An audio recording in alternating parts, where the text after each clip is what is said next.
Hello दोस्तों, मैं हूं आपका दोस्त और आज हम लोग बात करेंगे 30 नवंबर 2024 की जितनी भी इम्पोर्टेंट न्यूज़ हैं उससे रिलेटेड। तो सबसे पहली न्यूज़ है जीडीपी ग्रोथ को लेके। तो अभी अपना जो जुलाई से सितंबर वाला क्वार्टर था उसमें इंडिया की जो जीडीपी ग्रोथ थी वो बहुत ही कम आई थी। वो आई थी 5.4%। और ये मतलब लास्ट 7 क्वार्टर्स के कंपैरिजन में लोवेस्ट है, लास्ट 7। ठीक है। और अगर हम लोग ये बात करें कि आरबीआई ने 2024 और 25 के लिए जीडीपी ग्रोथ को कितना फोरकास्ट किया था, तो वो नंबर था 7.2%। ये काफ़ी इंपॉर्टेंट नंबर है और ये पूछा भी जाता है। उसके बाद अगर ये पूछा जाए कि फाइनेंस मिनिस्ट्री ने कितना फोरकास्ट किया था, तो फाइनेंस मिनिस्ट्री ने किया था 6.5% से लेके 7%। मतलब ये रेंज दी थी कि इसके बीच में कहीं होना चाहिए। Next news is global plastic treaty.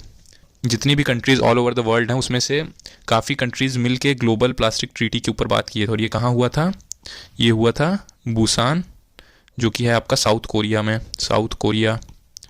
और यहाँ बात ये चल रही थी कि जितने भी प्लास्टिक्स वगैरह कंज्यूम करते हैं, प्लास्टिक मैन्युफैक्चरिंग को ओवरऑल कम किया जाए। प्लास्टिक मैन्युफैक्चरिंग को कम किया जाए। क्यों? क्योंकि इससे ओवरऑल इन्वायरमेंट पे बहुत बुरा असर पड़ता है। क्योंकि हम लोग जानते हैं प्लास्टिक में हार्मफुल केमिकल्स यूज़ किए जाते हैं और वो ओवरऑल डिग्रेड करते हैं हमारे इन्वायरमेंट को। बट इसमें गौर करने वाली बात यह है कि 3 कंट्रीज़ ऐसी थीं जिन्होंने इसके मतलब समर्थन में कुछ खास बोला नहीं। और वो कंट्रीज़ थी, एक सऊदी अरेबिया, ठीक है, सऊदी अरेबिया, चाइना और इंडिया। अब इन लोग ने ऐसा क्यों कहा? क्योंकि एक्चुअली में जो प्लास्टिक्स वगैरह मैन्युफैक्चर होते हैं वो ओवरऑल तो यूज़ होते हैं, तभी उसलिए इतने बल्क में मैन्युफैक्चर होते हैं, तो इकॉनमी में बहुत बड़ा रोल प्ले करते हैं, उसलिए इन्होंने ऐसा डिसीजन लिया।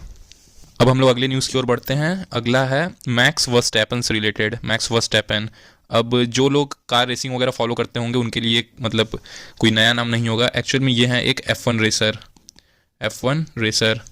तो रिसेंटली इन्होंने लास वेगस की रेस जीती है, लास वेगस, ठीक है। और अगर ये पूछा जाए कि ये पर्टिकुलर प्लेयर ये किस कंट्री से बिलोंग करते हैं, तो ये बिलोंग करते हैं बेल्जियम से, बेल्जियम। अब कमेंट में आप लोग ये सर्च करके बताइए कि कौन सी कंपनी इनको स्पॉन्सर करती है कार रेसिंग में। अब अगली न्यूज़ है क्वालिफाइड इंस्टीट्यूशनल प्लेसमेंट को लेके, QIP। ये काफ़ी लोग के लिए नया टर्म होगा।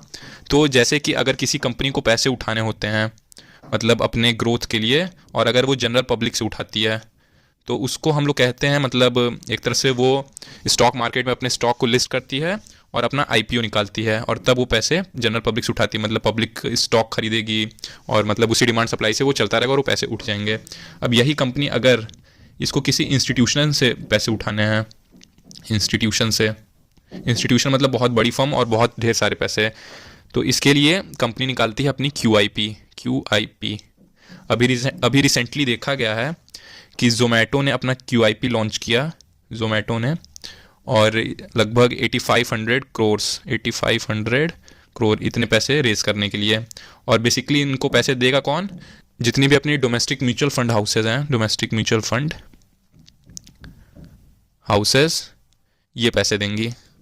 ठीक है, ये मतलब कैसे लिखूँ, हाँ ये पैसे देंगी, इन्हीं के थ्रू ये लोग पैसे रेज करेंगे। अब नेक्स्ट न्यूज़ है अपनी नेशनल सीड कांग्रेस को लेके। तो सबसे पहली बात हमको ये जानना चाहिए कि ये जो नेशनल सीड कांग्रेस है ये अभी हो कहाँ रहा है। मतलब अभी ये प्रेजेंट टाइम में चल रहा है, 3 डे का ये इवेंट है। तो ये हो रहा है आपका वाराणसी में, ये वाराणसी में हो रहा है।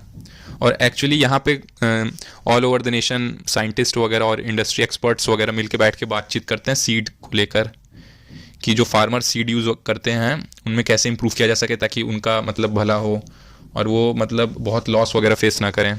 तो यहाँ पे काफ़ी बात ये उछल के आ रही है सीड्स बिल 2004 को लेके। सीड्स बिल 2004 में पार्लियामेंट में प्रेजेंट किया गया था, बट अपोजिशन ने इसको आगे पास नहीं होने दिया, तो ये उसी समय रुक गया। और ये उस समय से रुका हुआ, लगभग 20 साल हो गए हैं इसे। और जितने भी साइंटिस्ट वगैरह हैं वो कह रहे हैं कि इसको आगे पास किया जाए, इससे फार्मर्स का भला होगा। क्योंकि जो अपने यहाँ सीड्स वगैरह यूज़ होते हैं वो इंटरनेशनल स्टैंडर्ड्स के हिसाब से काफ़ी लो ग्रेड के हैं, और इसके स्टैंडर्ड चेक करने के लिए भी हमारे जो रूल्स हैं वो बहुत पुराने हैं। तो बात चल रही है कि अगर प्राइवेट सेक्टर की टेक्नोलॉजी और गवर्नमेंट अगर एक अच्छी पॉलिसी बनाए तो ओवरऑल फार्मर्स का भला होगा इसमें। ठीक है, तो ये हो गई बात नेशनल सीड कांग्रेस से रिलेटेड। अब अगला क्वेश्चन मैं आपसे पूछता हूँ कि सांभल करके एक जगह है जो कि अभी न्यूज़ में बहुत ज़्यादा चल रहा है, आप लोगों ने मैक्सिमम लोगों ने सुना ही होगा। मैं ये जानना चाहता हूँ कि ये किस स्टेट में पड़ता है, विच स्टेट, इसको आप लोग कमेंट सेक्शन में बताइएगा। और अगर आपको ऑप्शन चाहिए तो ऑप्शन ले लीजिए आप, यूपी, एमपी, राजस्थान, हरियाणा, ये किस स्टेट में पड़ेगा, सर्च करके बताइएगा। और इसके बाद हम लोग अगला देखते हैं। अगला है साइक्लोन फेंगल। अब ये साइक्लोन फेंगल जो है ये न्यूज़ में चल ही रहा है, क्योंकि साइक्लोन इंडिया के लिए कोई नई बात नहीं है। अपनी जैसी ज्योग्राफिकल कंडीशन है तो कोस्टल एरिया पे साइक्लोन्स वगैरह आते रहते हैं। तो सबसे पहली चीज़ ये पूछी जाए कि साइक्लोन फेंगल ये किस ओशन में ओरिजिनेट हुआ है। तो ये ओरिजिनेट हुआ है आपका इंडियन ओशन में। ठीक है, इंडियन ओशन मतलब ये फिलीपींस वगैरह के पास कहीं ओरिजिनेट हुआ था, और फिर वहाँ से होते होते ये श्रीलंका टच करते हुए और फिर पौंडीचेरी में एंटर किया था अपने इंडिया में, और उसके बाद फिर तमिलनाडु वगैरह पे अभी ये मतलब जा रहा है। वहाँ पे काफ़ी तेज़ बारिश की संभावना है, मेट्रोलॉजिकल डिपार्टमेंट अपना इंडिया का बता रहा है। अब एक तो ये हो गया कि ये इंडियन ओशन में ओरिजिनेट हुआ था। दूसरा क्वेश्चन ये पूछा जाता है मोस्ट ऑफ द एग्जाम्स में कि ये जो फेंगल है, ये फेंगल वर्ड दिया किसने है। मतलब कई लोग सोचेंगे कि इंडिया का या फिर फिलीपींस वगैरह ने इसने ये वर्ड दिया होगा। एक्चुअल में जो फेंगल वर्ड है ये ओरिजिनेट हुआ है सऊदी अरेबिया से। तो अगर पूछा जाए कि फेंगल वर्ड किसने दिया है जो कि साइक्लोन फेंगल में आता है, तो ये वर्ड दिया है सऊदी अरेबिया ने। एक चीज़ यहाँ मैं और ऐड ऑन करना चाहूँगा, यहाँ पे हम लोग ने पढ़ा था नेशनल सीड कांग्रेस के बारे में। तो आप लोग मुझे ये कमेंट करके बताइए कि अभी अपने प्रेजेंट के एग्रीकल्चर मिनिस्टर अभी कौन है अपना एग्रीकल्चर मिनिस्टर, ये सर्च करके मुझे कमेंट में बताइए। इन सब क्वेश्चंस के आंसर मैं नेक्स्ट वीडियो की स्टार्टिंग में बताऊंगा ताकि आप क्रॉस चेक कर सकें, तब तक आप कमेंट करके याद कर सकते हैं। अब अगली एक छोटी सी चीज़ और देख लेते हैं कि अपने इंडिया में भी रिसेंटली आयुष्मान कार्ड्स स्टार्ट हुए थे। आयुष्मान कार्ड्स, और ये आयुष्मान कार्ड्स किस लिए थे, ये थे एल्डरली पर्सनस के लिए, एल्डरली पर्सन। और एल्डरली में किसको एल्डरली कहा जाएगा, तो ये था greater than equal to 70 years, तो उनको एल्डरली में काउंट किया जाएगा। और उनके लिए free of cost medical facility. ठीक है, और इसमें मतलब कोई सोशियो इकोनॉमिक बैरियर नहीं है, इसको कोई भी ओपन करवा सकता है। मतलब इस कार्ड के लिए एलिजिबिलिटी का कोई ऐसा कंडीशन नहीं है, सोशियो इकोनॉमिक नो बैरियर। मतलब एल्डर एज के जो लोग होते हैं उनके लिए बहुत ही बढ़िया चीज़ है ये। और इसमें क्या कहते हैं, फ्री ट्रीटमेंट मिलेगी, और फ्री ट्रीटमेंट मिलेगी अक्रॉस 27 मेडिकल स्पेशलिटीज़। ठीक है, तो हॉस्पिटल्स वगैरह में टाई अप वगैरह चल रहे हैं, प्राइवेट एंड गवर्नमेंट बोथ। अब अगर ये हम लोग पूछा जाए कि अपने union minister of state for health and family welfare ये कौन है, तो ये छोटा सा ही पॉइंट आप लोग याद कर लीजिए। तो अपने मिनिस्टर हैं प्रताप राव जाधव। मतलब ये जो स्कीम वगैरह है ये सब इन्हीं की देखरेख में चल रही है। और अभी लगभग अराउंड 14 लाख कार्ड ऐसे बन चुके हैं, 14 लाख प्लस, और ये नंबर आगे बढ़ ही रहा है। रिसेंट में आई है तो धीमे धीमे करके ये चीज़ें चल ही रही हैं। अब यहाँ हम लोग आते हैं बोनस पार्ट। तो एक्चुअल में न्यूज़पेपर पढ़ने के दौरान हम लोग को कई ऐसे वर्ड्स मिलते हैं जो हम लोग कॉम्पिटिटिव एग्जाम्स में भी देखते हैं, जो लगते हैं कि इसको कई बार सुना है बट वर्ड मीनिंग नहीं याद है। तो इस बोनस पार्ट के थ्रू मैं कोशिश करूँगा कि आपको वर्ड मीनिंग याद हो जाए। तो सबसे पहला वर्ड है क्लैमर। ठीक है, अब क्लैमर का मतलब क्या होता है, क्लैमर का मतलब होता है नॉइजी शाउटिंग।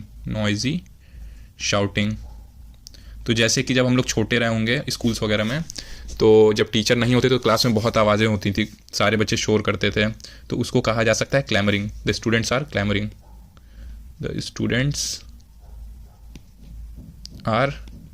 क्लैमरिंग। दूसरा वर्ड है आपका प्रोवोकेशन। ये मतलब सिंपल ही वर्ड है, बहुत टफ नहीं है ये वर्ड बना है प्रोवोकेट से, प्रोवोकेट। और प्रोवोकेट का क्या मतलब होता है, किसी को उकसाना। ठीक है, इंसाइटमेंट, इसके सिनोनिम समझ सकते हैं आप कि इंसाइटमेंट इसका सिनोनिम है। मतलब कि जैसे मान लीजिए कोई दो लड़के आपस में बहस कर रहे हैं और कोई तीसरा उनका दोस्त आता है और वो किसी एक को इंसाइट करता है, मतलब प्रोवोकेट करता है, उनको उकसाता है कि भाई तुम्हारे साथ ये इसने गलत किया, और वो आपस में फिर लड़ाई करवा देता है। मतलब ऐसा होता भी है, लोग एक दूसरे को उकसा देते हैं। ठीक है, अब अपना लास्ट वर्ड जो मैं यहाँ पे आपको दे रहा हूँ वो है एस्पायनेज।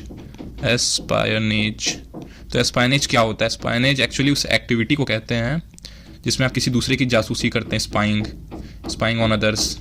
जैसे कि मान लीजिए कि आप ऑफिस में काम कर रहे हैं और आपका बॉस जो है वो किसी और से आपके बारे में कुछ बात कर रहा है, फिर कुछ भी ऐसी कॉन्फिडेंशियल बातचीत चल रही है और आप उसको बिना बताए आप पीछे से झांक कहीं से छुप के देख रहे हैं, तो उसको कहा जाएगा कि you are spying on him spying on him, और इस पूरे चीज़ को एक बार में बोला जाए तो इसको बोला जाएगा एस्पाइनेज।